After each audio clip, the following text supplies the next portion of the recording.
आज की इस वीडियो में हम लोग कवर करेंगे पार्ट 10 ऑफ सीपीसी 9008 जो कि डील करता है रूल से। जो रेलेवेंट सेक्शन है जो इस पोर्शन से डील करते हैं वो है सेक्शन 121 टू 131। मतलब इस पार्ट में टोटल 10 सेक्शन है जो हमने कवर करने हैं। सेक्शन को डिस्कस करने से पहले ज़रूरी है कि हमें आइडिया हो कि रूल्स बेसिकली कहते किसे हैं।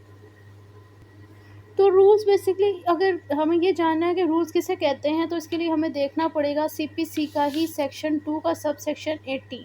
जिसमें डिफ़ाइन किया गया है कि रूल्स के अंदर 3 चीज़ें शामिल हैं। नंबर 1 तो वो रूल्स जो कि फर्स्ट शेड्यूल में बता दिए गए हैं, यानी जो ऑर्डर्स के अंदर जितने भी रूल हैं, क्योंकि फर्स्ट शेड्यूल में सारे ऑर्डर्स जो टोटल 51 ऑर्डर हैं इसके वो बताए गए हैं। तो टोटल 51 ऑर्डर्स के अंदर जो जो रूल्स हैं एक तो वो रूल्स में शामिल है। दूसरा वो रूल जो कि सेक्शन 122 के तहत इस कोड के तहत बनाए जाते हैं जो कि हाई कोर्ट बनाती है। नेक्स्ट सब सेक्शन 3 में थर्ड चीज़ जो इसमें शामिल है रूल्स में वो ये जो कि सेक्शन 125 के तहत बनाए गए हैं इसी कोड के तहत। ये पोर्शन जो सेक्शन 125 के तहत बनाए जाते हैं, अब जो सेक्शन 125 है ना वो बेसिकली ओमिट हो चुका है। तो प्रैक्टिकली अगर देखा जाए तो वो रूल्स जो कि फर्स्ट शेड्यूल के अंदर बताए गए हैं और वो रूल्स जो कि सेक्शन 122 के तहत बनाए जाते हैं अंडर दिस कोड, वो रूल्स वो जो है अकॉर्डिंग टू सीपीसी ये चीज़ें रूल्स कहलाएंगी। अब यहाँ पर अगर हम इसकी डेफिनेशन को देखें तो ये सिर्फ हमें इतना बता रही है कि रूल्स के अंदर क्या क्या चीज़ें आएंगी। ये फिर भी इसको सही से डिफ़ाइन नहीं कर रही, मतलब इसकी नेचर नहीं स्पेसिफाई कर पा रही कि हम किस चीज़ को रूल्स किसे कहेंगे। तो इसलिए हमें इसकी नेचर को समझना ज़रूरी है। तो नेचर के लिए देखते हैं कि रूल्स जो है ना वो बेसिकली सब लॉज होते हैं। अब सब लॉज क्या होते हैं? सब लॉज बेसिकली ऐसे लॉज होते हैं जो कि पार्लियामेंट खुद नहीं बनाती, बल्कि ये या तो कोई एग्जेक्टिव अथॉरिटी या एडमिनिस्ट्रेटिव डिपार्टमेंट या कोई जुडिशल अथॉरिटी बनाती है उस पावर की बेस पर जो कि इन्हें पार्लियामेंट ने ही डेलीगेट की होती है कानून बनाने के हवाले से। जैसे कि यहाँ हम देख सकते हैं कि अंडर दिस पार्ट ये पावर जो है वो डेलीगेट की गई है हाई कोर्ट को सेक्शन 122 सीपीसी के तहत, और उसी डेलीगेटेड पावर को इस्तेमाल करते हुए बेसिकली हाई कोर्ट रूल्स बना रही है। तो अब हमें इतना तो अंदाज़ा हो गया कि ये जो पार्ट 10 हमने कवर करना है ये रूल से डील करता है। इससे रेलेवेंट कितने सेक्शन हैं, रूल्स में कौन सी सी चीज़ें शामिल हैं, रूल्स बेसिकली हम कहेंगे किससे। अब हम लोग इसके सेक्शन को डिस्कस कर सकते हैं,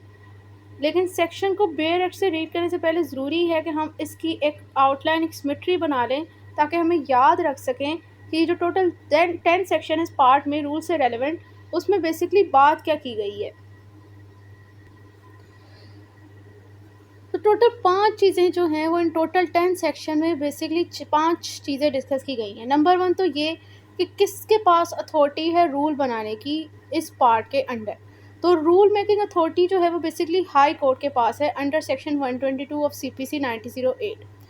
एंड सेकेंडली इसमें ये चीज़ डिस्कस की गई है कि ये जो अथॉरिटी हाई कोर्ट को दी गई है क्या ये अकेला ही रूल बना रहा है या कोई इसे असिस्ट भी कर रहा है। तो सेक्शन 123 एंड 124 में हम लोग देखेंगे कि रूल कमेटीज़ बेसिकली हैं हाई कोर्ट ने बनाई हुई होती हैं अपने आप को इसी फंक्शन में, यानी रूल मेकिंग पावर जो इनको दी हुई है उसी फंक्शन को प्रॉपरली तौर पर एक्सरसाइज करने के लिए, अपने आप को असिस्ट करने के लिए ऐसा असिस्टेंट इन्होंने एक रूल कमेटीज़ बनाई हैं,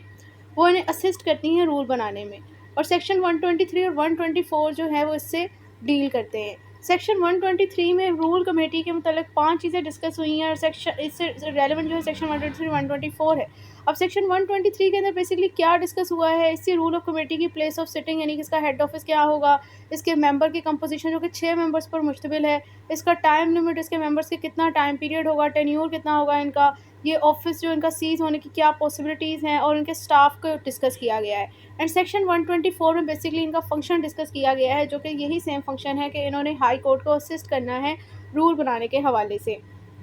अभी हम सिर्फ एक आउटलाइन की सूरत में डिस्कस कर रहे हैं, जब डिटेल जो है वो हम लोग जब सेक्शन पढ़ेंगे तो यहाँ सिर्फ मैं मेन पॉइंट्स डिस्कस कर रही हूँ। डिटेल हम लोग बेयर एक्ट से जब सेक्शन रीड करेंगे पढ़ेंगे तब वहीं डिस्कस करेंगे। एक तो ये 2 चीज़ें इस पार्ट में कवर हुई हैं कि रूल कौन बनाएगा और कौन हाई कोर्ट को असिस्ट करेगा इस रूल मेकिंग प्रोसेस में। नंबर 3 जो डिस्कस हुआ है वो है subject matter of the rules, मतलब किन चीज़ों के हवाले से ये हाई कोर्ट रूल बना सकती है। इससे रेलेवेंट प्रोविजन है सेक्शन 122, 128 एंड 129। मतलब इन सेक्शन में बेसिकली वो पोर्शन, वो मैटर्स लिखे गए हैं जिनके मुतल्लिक रूल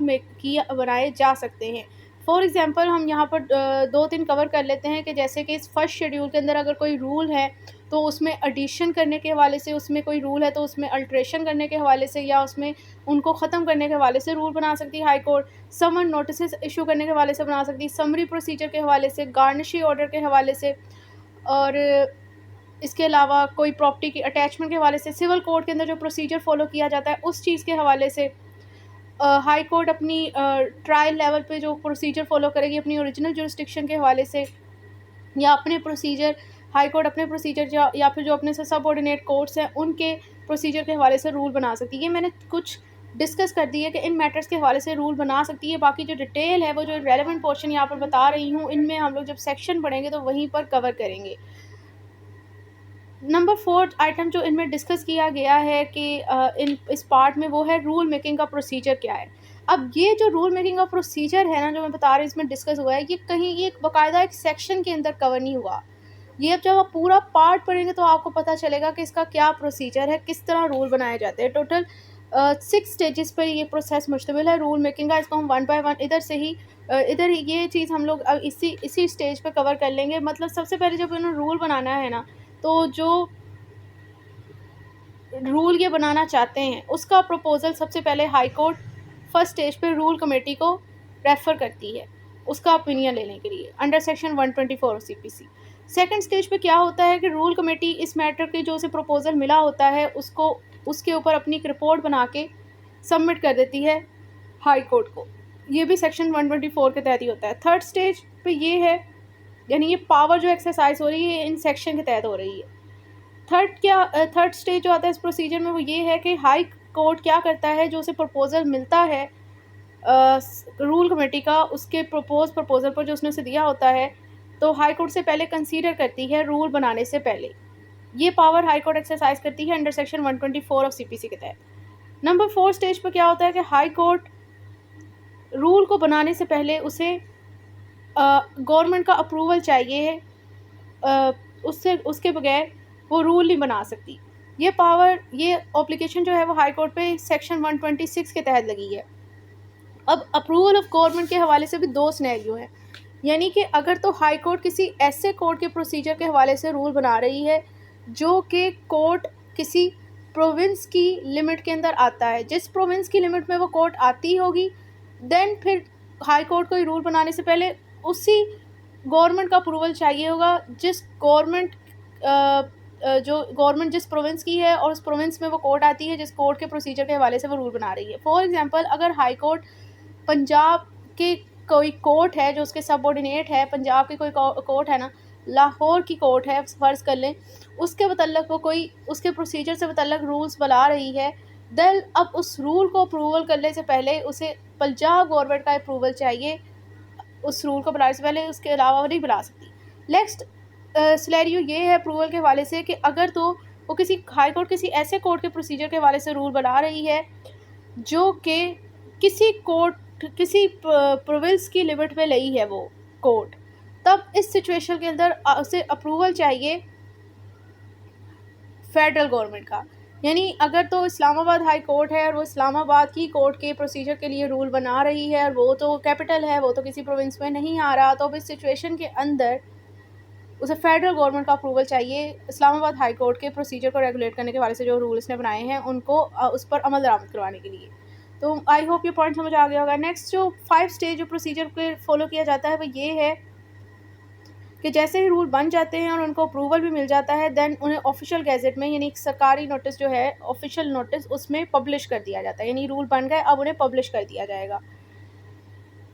अब ये पब्लिकेशन जो है वो ये पावर एक्सरसाइज होती है सेक्शन 127 131 के तहत। यानी क्योंकि subject matter of the rule जो है वो 3 सेक्शन से डील करते थे, सो ये बेसिकली ये बता रहे हैं कि अगर तो सेक्शन 122 के जो सब्जेक्ट मैटर उनके मतलब रूल बनाए जाएंगे तो वो पब्लिश होंगे अंडर सेक्शन 127, और अगर तो सेक्शन 129 इनके सब्जेक्ट मैटर के हवाले से आप लोग रूल बनाएंगे तो वो पब्लिश होंगे सेक्शन 131 के तहत।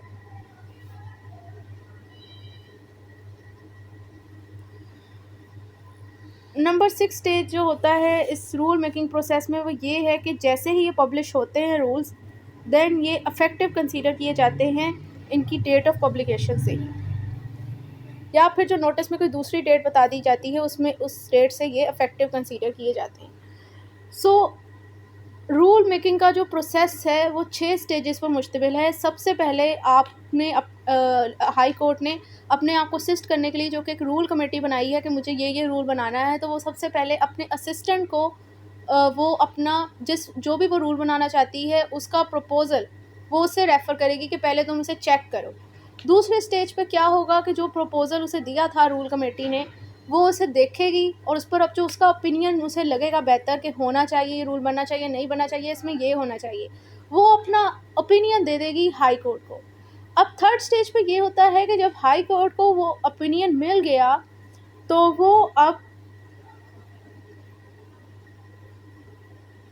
इस ओपिनियन को कंसीडर करती है रूल बनाने से पहले। एंड नंबर 4 पे वो ये करती है कि अगर उसने लिया है तो वो बनाया हुआ भी वो इम्प्लीमेंट नहीं करा सकती जब तक उसे गवर्नमेंट का अप्रूवल ना मिल जाए। तो वो सबसे पहले गवर्नमेंट का अप्रूवल लेगी,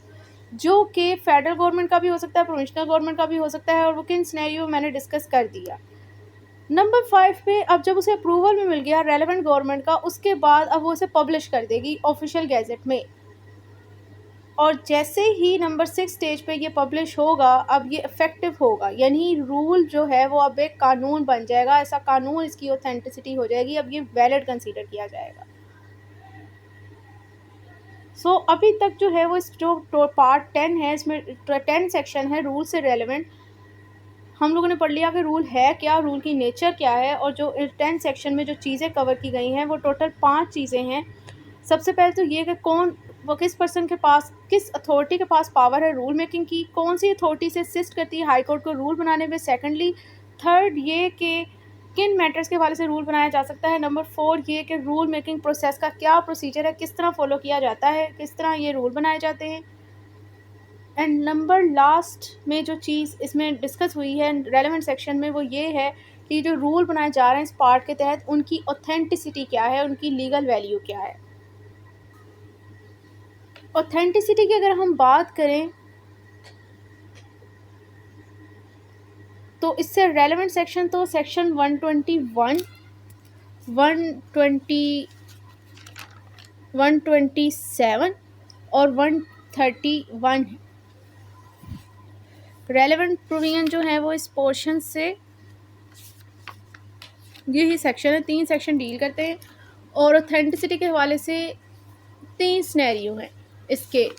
अंदर। जो रूल्स बनते हैं ना इस पार्ट के अंदर, उन रूल्स की ऑथेंटिसिटी के हवाले से 3 सिनेरियो हैं। नंबर 1 तो ये कि अगर तो रूल्स जो है वो फर्स्ट शेड्यूल के अंदर स्पेसिफाइड है, मतलब जो ऑर्डर्स के अंदर जो 51 ऑर्डर हैं उनके अंदर जो रूल्स हैं, अगर तो वो रूल्स उनमें स्पेसिफाइड है फर्स्ट शेड्यूल के अंदर, तो वो फर्स्ट डेट से ही इफेक्टिव कंसीडर किए जाएंगे, मतलब उनको इस कोड का पार्ट समझा जाएगा। तो जैसे इस कोड के सेक्शन ऐसा लॉ वैलिड हैं, ये भी वैलिड कंसीडर किए जाएंगे, जैसे उनकी कानूनी हैसियत है ऐसे इनकी है, ये तो इफेक्टिव कंसीडर किए जाएंगे डे फर्स्ट से, जो फर्स्ट शेड्यूल के रूल्स है। नेक्स्ट सब सेक्शन 2 जो है, दूसरा सिनेरियो जो है वो ये बताता है कि अगर तो रूल आपके बनते हैं उन मैटर के हवाले से जो कि सेक्शन 122 ऑफ सीपीसी में बताए गए हैं, तो जैसे ही ये पब्लिश्ड होते हैं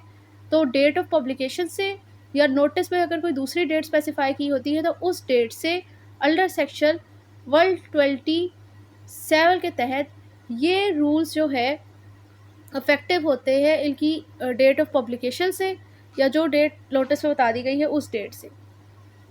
और फर्स्ट शेड्यूल का पार्ट बन जाएगा। जैसे ही पब्लिश हो गया अब जाहिर सी बात है रूल्स ने चाला गया है इसके अंदर।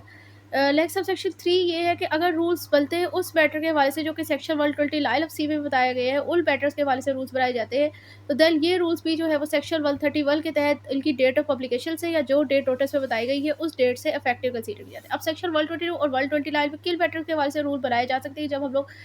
पढ़ेंगे बेरट से, तो तभी उधर डिस्कस करूँगी। तो यहाँ तक जो है वो भी आपको समझ आ गई होगी कि ये जो है वो इसकी सिमेट्री है इस पूरे पोर्शन की, कि ये जो टोटल रूल से रेलेवेंट 10 सेक्शन है 121 to 131, इसके अंदर टोटल 5 चीज़ें ही डिस्कस की गई है। अगर हम इनकी हेडिंग्स अपने माइंड में रख ले तो फिर हमारे लिए सेक्शन को पढ़ना और इनको याद रखना, इनके नंबर को, वो आसान हो जाएगा। तो अब हम बेयर एक्ट से स्टार्ट करते हैं। सेक्शन 121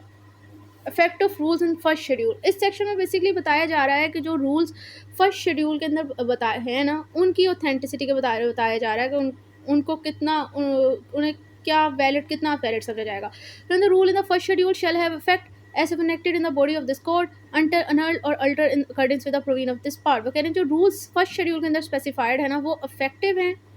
ऐसे ही इफेक्टिव हैं जैसे इस कोड के तहत वो बने हैं, और मतलब जिस तरह इस कोड में सेक्शन है ना, जिस तरह वो इफेक्टिव है ना, वैसे ही वो कहेंगे जो रूल्स है ना फर्स्ट शेड्यूल में बताए हुए वो भी उतने ही इफेक्टिव है। एक्सेप्शन इसकी ये है कि जब तक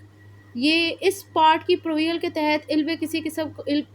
तब्दीली नहीं कर दी जाती या इनको ख़त्म नहीं कर दिया जाता। अब चूँकि हाई कोर्ट के पास पावर है सेक्शन 122 के तहत कि जो फर्स्ट शेड्यूल के अंदर जो रूल्स बताए हुए अलर्ट भी कर सकती है, अल्टर भी कर सकती है, वेरिएशन कर सकती है, मॉडिफिकेशन कर सकती है।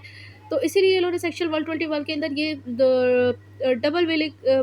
बात बता दी कि भाई है तो वो ऐसे ही इफेक्टिव जैसे इस कोर्ट के सेक्शन, लेकिन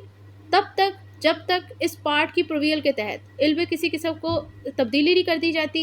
या इन्हें ख़त्म नहीं कर दिया जाता, यानी कि जब तक हाई कोर्ट इल को ख़त्म नहीं कर देता या इल में किसी किस्म की तब्दीली नहीं कर देता, तब तक ये इफेक्टिव है। नेक्स्ट है section 122 power of certain high court to make rules. अब बेसिकली ये वही जो बात आ गई कि जो मैंने कहा था कि सेक्शन में जो डिस्कस की गई है सबसे पहली चीज़ कि ये रूल मेकिंग अथॉरिटी किसके पास है, हाई कोर्ट के पास। तो ये हाई कोर्ट की पावर को डिस्कस कर रहा है सेक्शन 122 कि हाई कोर्ट के पास पावर है रूल बनाने की इस पार्ट के सेक्शन 122 के तहत। तो उसे डिस्कस करते हैं कि सेक्शन 122 बेसिकली कहता क्या है। सिंपल ही है, इतना मुश्किल नहीं है। The High Court may from time to time, after previous publication, make rules regulating their all procedure and the procedure of the civil court subject to their superintendence, and may by such rules annul, alter or add to all or any of the rules in the first schedule। So simple बताया गया है कि high court की discretionary power है कि वो वक्त ब वक्त रूल बना सकती है किस मैटर के हवाले से। नंबर 1 तो ये अपने प्रोसीजर के हवाले से, अपने प्रोसीजर के रेगुलेशन के हवाले से, मतलब जो उसके कोर्ट में क्या प्रोसीजर फॉलो किया जाएगा, प्रोसीजर मसलन की कि पार्टीज को किस तरह समझ दिया जाएगा, नोटिस किस तरह दिया जाएगा, एग्जीक्यूशन ऑफ डिग्री किस तरह होगी, इस तरह के जो कोर्ट के प्रोसीजर से रिलेटेड ही उसने बना लेना। कोर्ट के अब यही होता है कोर्ट का प्रोसीजर, तो कह रहे एक तो अपने प्रोसीजर के हवाले से रूल्स बना सकता है, दूसरा ये जो उसके सिविल कोर्ट उससे उसकी सुपरिटेंडेंस में यानी इसकी सरपरस्ती में उससे सबऑर्डिनेट है, उनके हवाले से रूल बना सकती है हाई कोर्ट। और इसी तरह इन रूल्स के थ्रू नंबर 3 ये कि वो ये भी कर सकती है कि इन रूल्स के थ्रू वो रूल्स जो कि फर्स्ट शेड्यूल में है उन फर्स्ट शेड्यूल के अंदर जो मौजूद रूल्स है उन सबको या उनमें से किसी एक रूल को ख़त्म भी कर सकती है, उनमें कोई इजाफा कर सकती है, उसमें कोई चेंजेस कर सकती है। तो आप देख सकते हैं कि सेक्शन 122 के तहत 3 सब्जेक्ट मैटर है जिसके मतलब हाई कोर्ट रूल्स बना सकती है, लेकिन एक लिमिटेशन भी है रूल्स बनाने के लिए, वो ये कि आफ्टर प्रीवियस पब्लिकेशन का वर्ड लिखा हुआ है कि रूल बनाने से पहले हाई कोर्ट को नोटिस देना पड़ेगा कि वो ये रूल बनाना चाहती है। मिसाल के तौर पर हमारी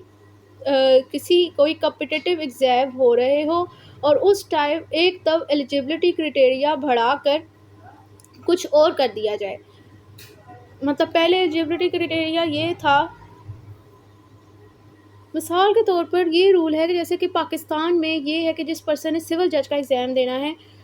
वो 35 ईयर्स एज तक जो कैंडिडेट हैं वो दे सकते हैं। अगर हाई कोर्ट चूँकि यही एग्ज़ाम कंडक्ट करवाता है ये रूल बना दे कि इस दफ़ा से अब ये रूल इम्प्लीमेंट होगा कि सिर्फ 32 ईयर्स तक के कैंडिडेट ही सिविल जज का एग्ज़ाम दे सकते हैं, यानी कि जो 3 ईयर की रिलैक्सेशन थी 35 तक वो ख़त्म कर दी, और अब ये रूल उसने बना दिया। लेकिन ये रूल जो है वो बनाने से पहले उसने कोई नोटिस नहीं दिया, प्रीवियस पब्लिकेशन नहीं दी। तो अब इस सिचुएशन में रूल वैलिड नहीं होगा क्योंकि कानून का जो तकाजा था रूल बनाने का इसने वो स्टेप पूरा नहीं किया। नोटिस देने का पर्पस वही नोटिस जैसे कानून के अंदर जब किसी पार्टी के खिलाफ कोई अगेंस्ट मुकदमा होता है उसे नोटिस हमें क्यों दिए जाते हैं, ताकि वो अपने आप को डिफेंड कर सके। अगर उसे कोई ऑब्जेक्शन है इस चीज़ से जो उस पर एलिगेशन लगाया जा रहा है वो उसे आके रिबट करे, तो इसी तरह नोटिस भी दिया। पब्लिक परमिशन की ज़रूरत यही है कि अगर किसी पार्टी को जो रूल हाईकोर्ट बना रही है उसे कोई मुतनाज़ा है तो वो आके अपने आप क्लेम करे ना। तो इसीलिए उसके लिए है हाईकोर्ट पे उसने पहले प्रीवियस पब्लिकेशन करनी है, उसके बगैर ये जो मैटर्स में मतलब रूल बना रही है वो नहीं बना सकती। नेक्स्ट सेक्शन 123 अब आ जाता है constitution of rule committee in certain provinces. यही के जो है कि अब ये हाई कोर्ट को पावर तो दे दी गई थी 122 के तहत रूल बनाने की, लेकिन क्या ये अकेले एक्सरसाइज करेगी क्या कोई इस मतलब है तो इसकी एक्सक्लूसिव पावर ही, लेकिन इसे असिस्टेंस के तौर पर यानी मदद कौन कर सकता है इसकी, तो वो वही बता रहे हैं कि ये रूल कमेटी इसको असिस्ट करेगी। कह रहे हैं committee to be called, the rule committee या कमेटी जिसे हम इस सेक्शन में जो बात की जा रही है कमेटी उसको हम रूल कमेटी कहेंगे, shall be constituted eight the town which is the usual place of sitting of each of the high court. मतलब जो प्लेस ऑफ सिटिंग जहाँ पर हेड ऑफिस हाई कोर्ट का होगा वहीं पर ये भी कंस्टिट्यूट होगी। रेफर्ड इन सेक्शन 122, मतलब जो हाई कोर्ट रूल बना रहे हैं सेक्शन 122 में, जहाँ पर उनका प्लेस ऑफ सिटिंग होगी वहीं इसकी प्लेस ऑफ सिटिंग होगी। ने एक तो ये हो गई इसकी प्लेस ऑफ सिटिंग से सबसेक्शन 1 था। सबसेक्शन 2 डील करता है इसके कंपोजिशन से, यानी इसके कितने मेंबर्स होंगे आप कह सकते हो और कौन कौन होंगे। ई सब कमेटी का consist of the following person namely, 6 बंदे होते हैं बेसिकली। अब आप डिस्कस कर लेते हैं कि कौन कौन से। 3 जजेस of the high court establish eight the town at which such committee is constituted, मतलब जिस हाई कोर्ट की जहाँ प्लेस ऑफ सिटिंग है और उस जगह पे वो कमेटी बन रही है, तो उसी हाई कोर्ट के 3 जजेस एक तो इसके मेंबर होंगे जिनमें से एक एटलीस्ट रिटायर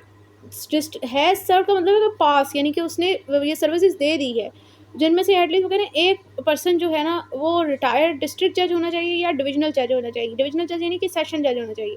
और उसका टाइम लिमिट कितना होना चाहिए, इसकी सर्विसेज का 3 साल उसने सर्व किया हो एज अ डिस्ट्रिक्ट जज और डिविजनल जज। 3 जजेस तो उसी हाई कोर्ट के जिस हाई कोर्ट की लोकल लिमिट में ये बन रही है कमेटी, और उनमें से भी एक ऐसा जज होना चाहिए जो कि रिटायर्ड डिस्ट्रिक्ट जज और डिविजनल जज रह चुका और उसकी सर्विसेज का टाइम लिमिट जो है 3 साल हो। दूसरा ये कि इसी कोर्ट के मतलब जिस हाई कोर्ट की लोकल लिमिट में कमेटी बन रही है उसी कोर्ट के 2 प्रैक्टिसिंग एडवोकेट भी, जस्ट एनरोल एडवोकेट नहीं, वो जो कि ऐसा वकील प्रैक्टिस भी कर रहे हैं। अब प्रैक्टिशनर और नॉन प्रैक्टिशनर लॉयर में यही फ़र्क होता है कि अगर एक वकील जस्ट लेक्चरार है, वो पढ़ा रहा है, वकालत नहीं कर रहा और उसका टाइम पीरियड जैसे लाइसेंस सब अपना रिन्यू करवा लेते हैं, तो वो नॉन प्रैक्टिसिंग लॉयर जो है वो नहीं उस कोर्ट का बन सकता, इस कमेटी का बंदा। सिर्फ और सिर्फ वो बंदा, वो एडवोकेट जो कि प्रैक्टिसिंग है। अब जजेस का भी एक्सपीरियंस होता है, वकीलों का भी एक्सपीरियंस होता है, तो बेसिकली कमेटी में हम लोगों को टेक्नोक्रेट्स चाहिए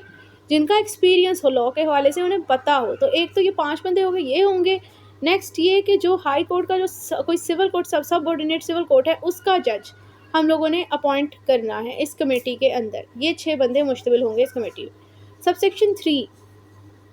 अब नेक्स्ट इसमें बताया जा रहा है कि इस कमेटी के मेंबर की अपॉइंटमेंट कौन करेगा। Member of each such committee shall be appointed by the chief justice, उसी रेलेवेंट हाई कोर्ट का चीफ जस्टिस, इसकी लोकल लिमिट में कमेटी बनी है, वो ही इस कमेटी के मेंबर्स की अपॉइंटमेंट करेगा। Who shall also nominate one of their member to be a president, जो कि इनमें से एक मेंबर को ऐसा प्रेसिडेंट भी इस कमेटी का अपॉइंट करेगा। नेक्स्ट प्रोवाइजो है, provided that if the chief justice elect to be himself a member of a committee, अगर चीफ जस्टिस अपने आप को कमेटी का मेंबर इलेक्ट कर लेती है, then the number of other जजेस appointed to be member shall be 2, यानी अगर चीफ जस्टिस ने अपने आप को कमेटी का मेंबर इलेक्ट कर लिया, तो अब चूँकि इस हाई कोर्ट से 3 जजेस आने थे, अब वो कह रहे हैं कि यहाँ से अब इस चूँकि वो खुद जो आ गया है एक जज अपॉइंट होके अपने आप को उसने प्रेसिडेंट अपॉइंट कर लिया है, तो अब इस सिचुएशन के मेंबर अपॉइंट कर लिया है, तो अब इस सिचुएशन के अंदर अब इस कोर्ट से 2 जजेस और लिए जाएंगे, 3 नहीं लिए जाएंगे। और जो चीफ जस्टिस है चूँकि वो अब खुद कमेटी का मेंबर है, तो देन वो अब कमेटी का प्रेसिडेंट होगा। Subsection 4, each member of any such committee shall hold office for such period as prescribed by the chief justice, यानी कि ये प्लेयर बेस्ड एम्प्लॉयमेंट है इनकी, इनका टाइम लिमिट जो है वो स्पेसिफाई नहीं है, ये तब तक रहेंगे अपना ऑफिस तब तक होल्ड डाउन करेंगे जब तक चीफ जस्टिस इन्हें कहेगा। in this behalf and wherever any member retire, resign, die, और अगर इनमें से किसी मेंबर ऑफ कमेटी की वो रिटायर हो जाता है, रिज़ाइन कर देता है या उसकी डेथ हो जाती है, और cease to reside in the province in which the committee was constituted, या जिस प्रोविंस के अंदर ये कमेटी है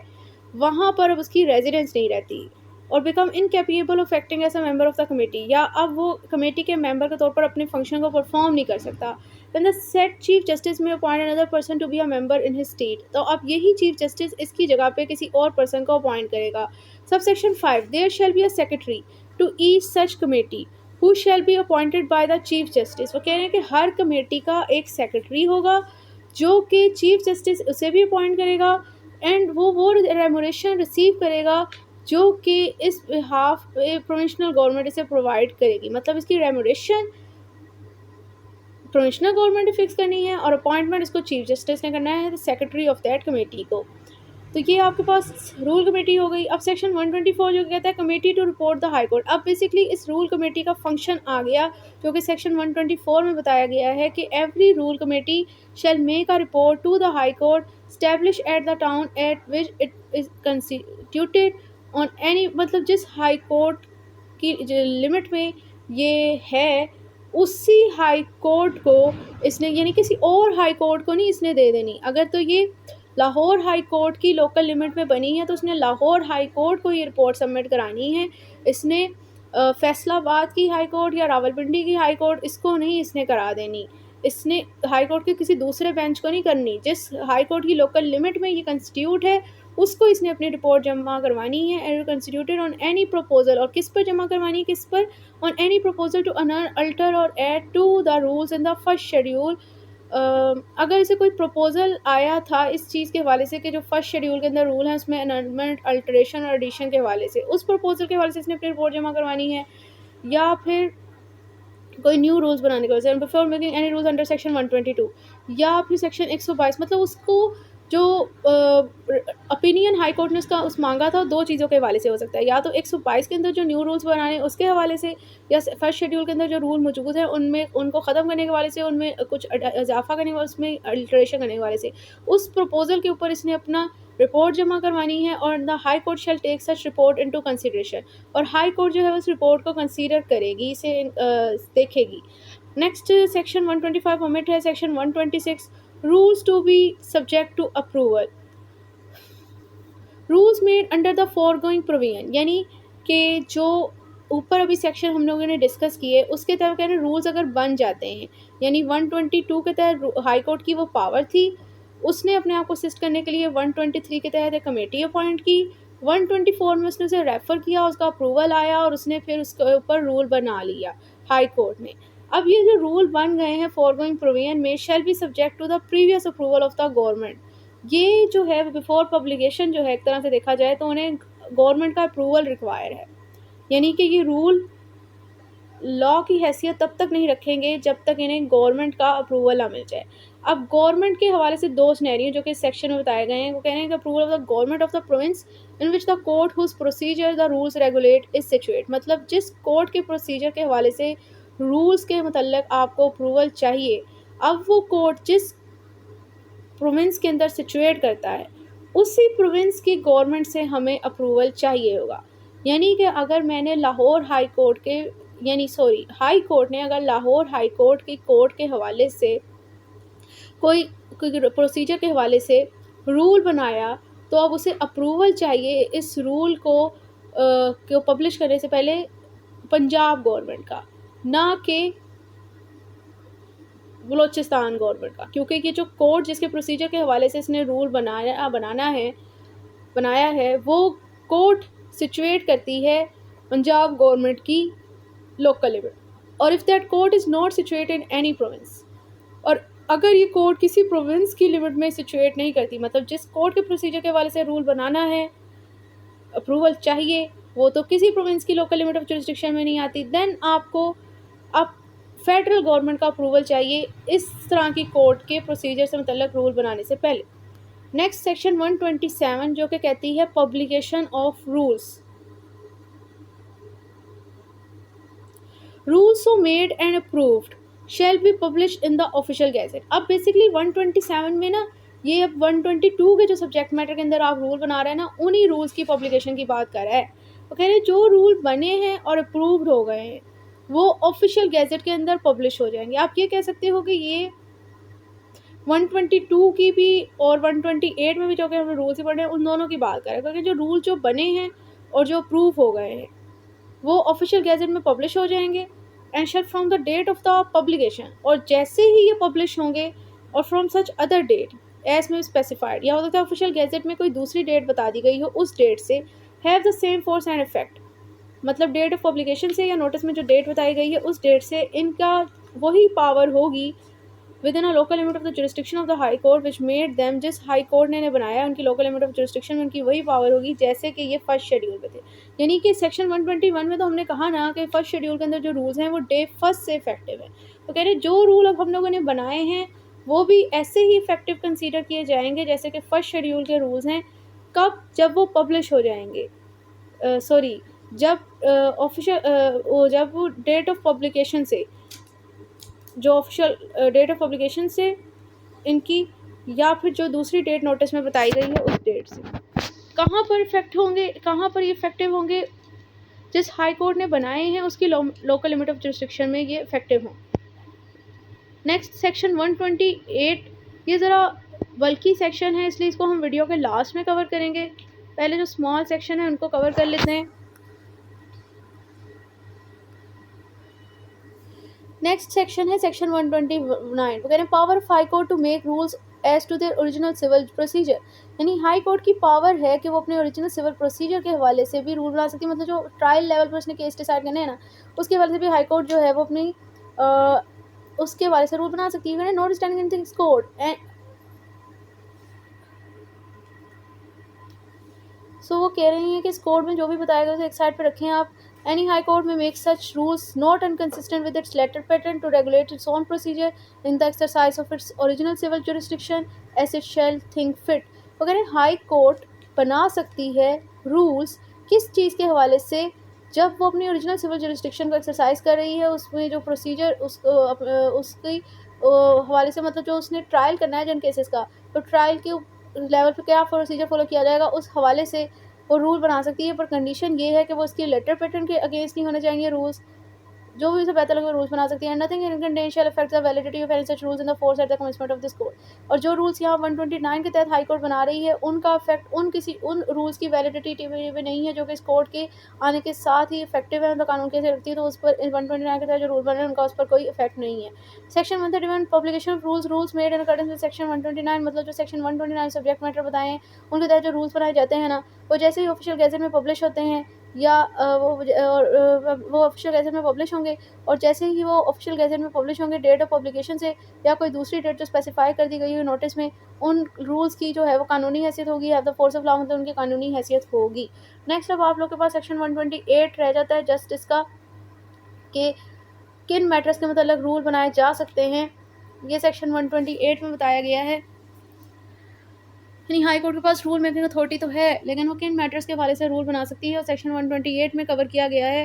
इसको हम स्टार्ट करते हैं। Section 128, matter for which rules में provide such rules shall not be inconsistent with the provision in the body of this code but subject thereto may provide for any matter relating to the procedure of civil code। So generally जो rule बनाए जा रहे हैं इस part के अंदर वो बनाए जा सकते हैं सिविल कोड के अंदर, जो प्रोसीजर फॉलो किया जा सिविल कोड के प्रोसीजर से रिलेटेड कोई भी मैटर है ना, तो उस मैटर से रिलेटेड जो है वो रूल बनाए जा सकते हैं। पर कंडीशन यहाँ पर ये है इन रूल्स की कि ये जो इस कोड की प्रोविजन है, यानी जो सेक्शन है, उससे ये रूल्स मुतनाज़ा नहीं होने चाहिए, उससे अनकंसिस्टेंट नहीं होने चाहिए, मतलब उनके साथ कंसिस्टेंट हो, उसके अगेंस्ट ना हो।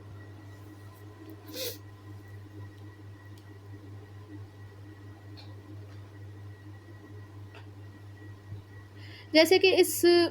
कोड सीपीसी की प्रोविजन में बताया गया है कि अगर आपने किसी पर्सन को डिक्री एग्जीक्यूट करवानी है तो आप उसको अरेस्ट भी कर सकते हो, आप उसकी प्रॉपर्टी भी अटैच कर सकते हो और रिसीवर अपॉइंट कर सकते हो, उसकी प्रॉपर्टी सेल कर सकते हो, उसे डिटेंशन में रख सकते हो, उसे जेल में डाल सकते हो। ये सीपीसी की प्रोविजन आपको बताती हैं कि ये डिक्री इस तरह एग्जीक्यूट करवाई जा सकती है। अब ये आपका सब्सटेंटिव राइट है। अब यहाँ पर प्रोसीजर क्या फ़ॉलो किया जाएगा इस प्रॉपर्टी की डिक्री को एग्जीक्यूट करवाते हुए, प्रॉपर्टी को अटैच करने के हवाले से, सेल करने के हवाले से, किसी बंदे को जेल में डालने से हवाले से, अरेस्ट करने के हवाले से, रिसीवर अपॉइंट करने के हवाले से। अब ये जो मैटर हैं सारे सिविल मैटर हैं और सिविल कोर्ट के प्रोसीजर से रेलेवेंट मैटर हैं ये सारे, तो उसके हवाले से बेसिकली रूल बनाए जा सकते हैं। मतलब ये बंदे को किस तरह गिरफ़्तार किया जाएगा, किस तरह प्रॉपर्टी को डिक्री को एग्जीक्यूट करवाया जाएगा, उसमें किस तरह से गिरफ़्तार किया जाएगा, किस तरह उसकी प्रॉपर्टी अटैच की जाएगी, इस हवाले से वो कहना चाह रहे हैं कि आप रूल बना सकते हो। मतलब लेकिन वो रूल जो है वो जो सीपीसी के जो सेक्शन है ना उनके साथ ही होने चाहिए। मतलब अगर सेक्शन में कोई ये चीज़ बताई ही नहीं गई कि डिक्री को एग्जीक्यूट करवाने के लिए फ़लाँ काम किया जा सकता है और आप उस चीज़ के हवाले से बना दो रूल्स, मतलब अगर वो ये कह देती है सीपीसी में ये प्रोविजन बताई गई हो कि आपने अगर किसी पर्सन के अगेंस्ट डिक्री एग्जीक्यूट करवानी है तो आप उसके बैंक अकाउंट भी फ्रीज़ कर सकते हो, आप जी है उसके वो भी ये नहीं बताया गया ना, डिक्री का एग्जीक्यूट करवाते हैं इस हवाले से सीपीसी की प्रोविंस साइलेंट है, बैंक फ्रीज करने के हवाले से भी, या फिर उसके कोई फॉरेन एसेट है इसको फ्रीज करने के हवाले से, और आप जो है वो रूल्स बनाते हो कि इनको फ्रीज किया जाए, इस तरह किया जाए, तो वो रूल्स जो है वो बेसिकली इस कोड की जो प्रोविजन है वो उस हवाले से साइलेंट है, वो नहीं कुछ बताती, वो इसके साथ अनकंसिस्टेंट है, तो ये रूल्स फिर वैलिड नहीं होंगे। अदरवाइज सिविल प्रोसीजर से हवाले से कोई भी मैटर है तो उसके हवाले से आप लोग रूल बना सकते हो। नेक्स्ट सब सेक्शन 2,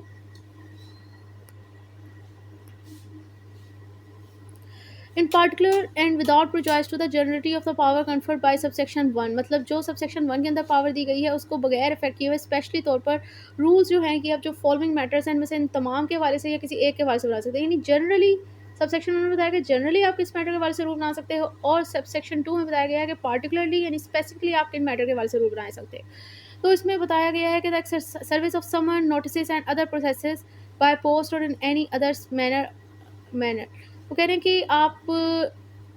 ये जो सर्विसेज है जैसे समन नोटिस और दूसरे प्रोसेसेस ये किस तरह सर्व की जाएंगी, या पोस्ट के थ्रू की जाएंगी या किसी दूसरे मैनर के थ्रू की जाएंगी, इसके हवाले से आप रूल बना सकते हो। And are generally on specified area, और किस एरिया के अंदर ये बाय पोस्ट की जाएंगी या दूसरे मैनर की तरह की जाएंगी, या किसी स्पेसिफिक एरिया में बाय पोस्ट या किसी दूसरे मैनर के तहत की जाएंगी, इस हवाले से आप ये सर्विसेज दी जाएंगी, आप रूल बना सकते हो। And the proof of such service, और इनकी सर्विस ये आपने दे दी है यानी नोटिस समन वगैरह इशू कर दिया है, उसके प्रूफ के हवाले से भी रूल्स बना सकते हो। The maintenance and custody while under attachment of the life stock and the other movable property, इसी तरह आपने किसी बंदे के लाइफ स्टॉक यानी मवेशी या कोई मूवेबल प्रॉपर्टी अटैच कर ली है तो उसकी मेंटेनेंस और कस्टडी के हवाले से रूल बनाए जा सकते हैं, और इसी तरह इसकी मेंटेनेंस और कस्टडी के लिए कितनी पैसे पे करने पड़ेंगे उसके हवाले से रूल बनाए जा सकते हैं, और इसी तरह इन प्रॉपर्टी और लाइफ स्टॉक को जो बेचने के हवाले से रूल बनाए जा सकते हैं, और उसकी सेल के बाद जो पैसे हासिल होंगे अब वो किस तरह डिवाइड होंगे प्रोसीड के हवाले से आप रूल बना सकते हो। Procedure in suit by way of counter claim,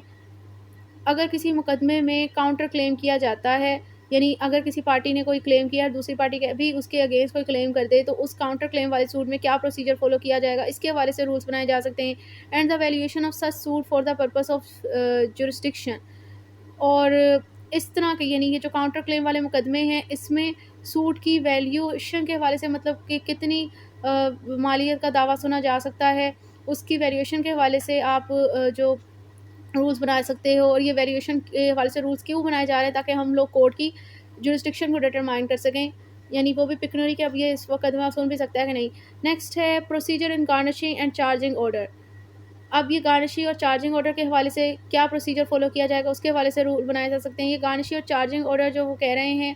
कि जो अटैचमेंट और सेल ऑफ डेप्ट के साथ भी दिया जा सकता है, या सिर्फ जस्ट यही सब्सटीट्यूशन का वर्ड है कि जस्ट और कोई ऑर्डर पास नहीं किया जाएगा, जस्ट ये अटैचमेंट और सेल ऑफ डेप्ट वाले और अटैचमेंट के केस में और सेल ऑफ डेप्ट वाले केस में बजाय हम लोग को ये करें यानी अटैचमेंट का ऑर्डर करें, हम गार्निशी और चार्जिंग ऑर्डर भी पास सकते हैं इनकी जगह, या इनके साथ एडिशनल ये ऑर्डर भी पास कर सकते हैं। अब गार्निशी ऑर्डर और चार्जिंग ऑर्डर क्या है बेसिकली, तो गार्निशी का वर्ड का मतलब क्या है बेसिकली, वो कह रहे हैं गार्निशी बेसिकली कहते हैं debtor of the judgment debtor, मतलब एक ऐसा पर्सन जो कि जजमेंट डेटर का भी कर्ज खुआ हो। तो गार्निशिंग ऑर्डर में बेसिकली ये होता है कि यहाँ पर कोर्ट ऑर्डर करती है गार्निशी को कि आपने यानी जजमेंट डेटर के डेटर को कि आपने जो है वो बेसिकली जजमेंट डेटर के अगेंस्ट जो डिक्री पास हुई है ना उसको आपने सेटिस्फाई करना है, यानी कि वो उसे ये कहती है कि जो जजमेंट डेटर ने डिक्री होल्डर को डिक्रेटल अमाउंट देना है वो अब आप पे करोगे। लॉजिक इसका क्या है, क्योंकि जजमेंट डेटर डिक्री होल्डर का डेप्टर है, क्योंकि डिक्रेटल अमाउंट इस पर आया कि इसने पे करना है डिक्री होल्डर को, इसका मतलब इस पर डिक्री होल्डर का डेप्ट है, और चूंकि ये जजमेंट डेटर का डेटर है इसने ये उसका कर्ज ख्वाह इसने उसके पैसे देने हैं, तो अब कोर्ट इसे ऑर्डर करती है कि आप ये डिक्री आप सेटिस्फाई करोगे क्योंकि आप जजमेंट डेटर के डेटर हो, तो लिहाजा आप उसका डेप्ट पे करोगे डिक्री होल्डर को, और आपने डिक्री सेटिस्फाई करनी, तो इसमें ये होता है गार्निशिंग ऑर्डर में। Clause E procedure where the defended claim to be entitled to contribution or indemnity our against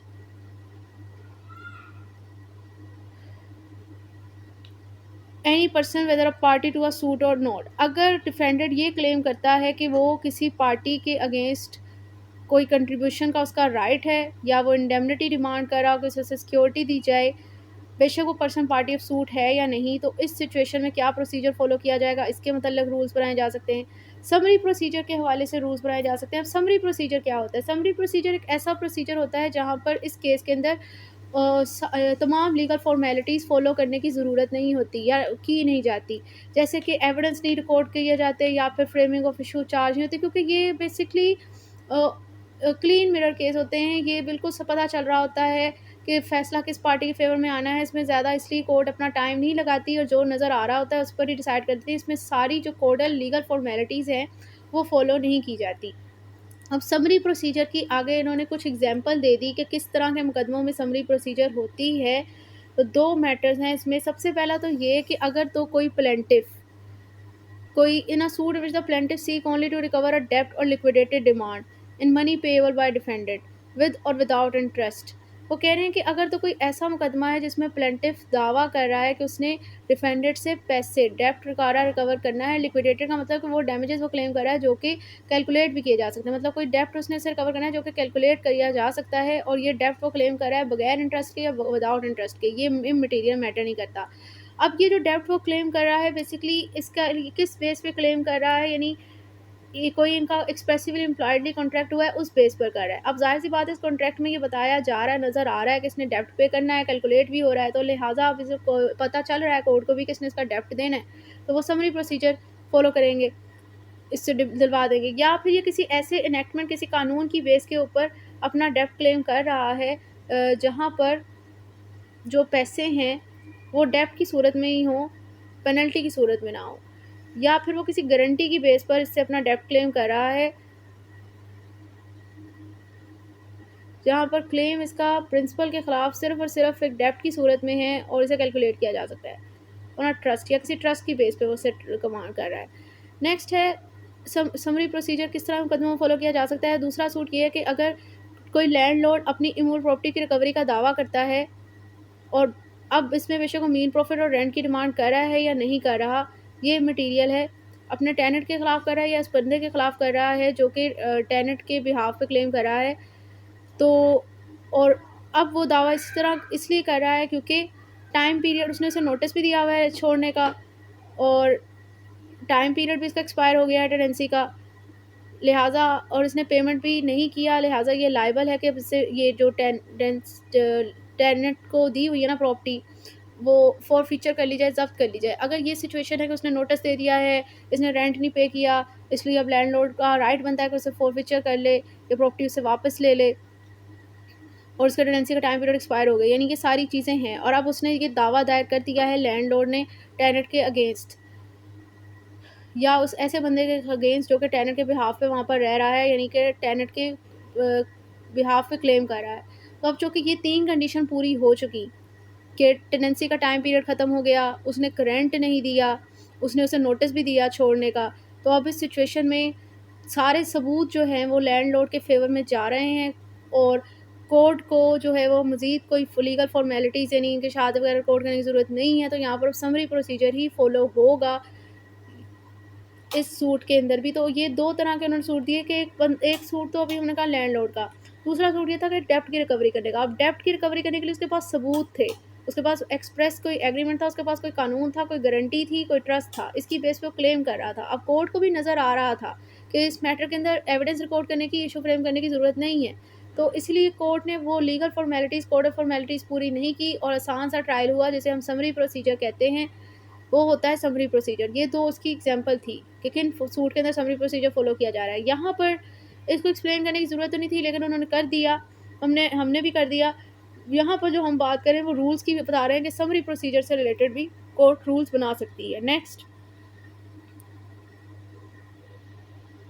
next है कि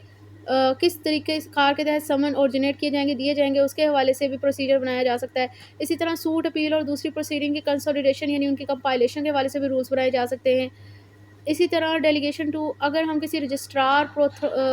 प्रोथोनोटरी और मास्टर और other official of the court को कोई judicial quasi judicial non judicial duties के की इनको अगर हम ये यानी इन जो ये रिस्पेक्टिव डेजिनेशन है रजिस्ट्रार से लेके अदर ऑफिशियल कोर्ट को, अगर इन्हें हम ये judicial quasi judicial non judicial duties देना चाह रहे हों तो उसकी डेलीगेशन के हवाले से भी रूल बनाए जा सकते हैं। प्रोथोनोटरी जो है वो बेसिकली चीफ क्लर्क कहलाता है, लेकिन अब पाकिस्तान में ये डेजिनेशन जो है ना एग्जिस्ट नहीं करती। Next, all form register books entries and accounts which may be necessary or desirable for the transaction of the business of the civil code. मतलब तमाम फॉर्म्स, रजिस्टर, बुक्स और एंट्रीज और अकाउंट्स जो कि ज़रूरी समझे जाते हैं सिविल कोड का जो अफेयर है उनको रेगुलेट करने के वाले चलाने के हवाले से, उसके हवाले से भी रूल्स बनाए जा सकते हैं। Subsection 3, the high court shell make rules not inconsistent with the provision of this code for case management. अब ये जो सबसेक्शन 3 है ये पंजाब अमेंडमेंट में नहीं है।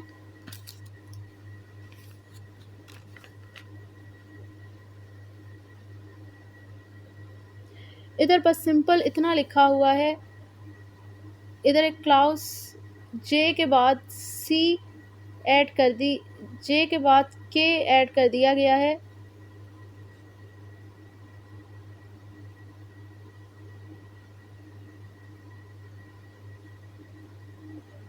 यानी ये जो लास्ट क्लाउज हमने डिस्कस किया ना, इधर सबसेक्शन 3 नहीं है, जे के बाद के ऐड कर दिया है, जिसमें मैं बताया कि केस मैनेजमेंट के हवाले से भी रूल्स बना सकती है हाई कोर्ट।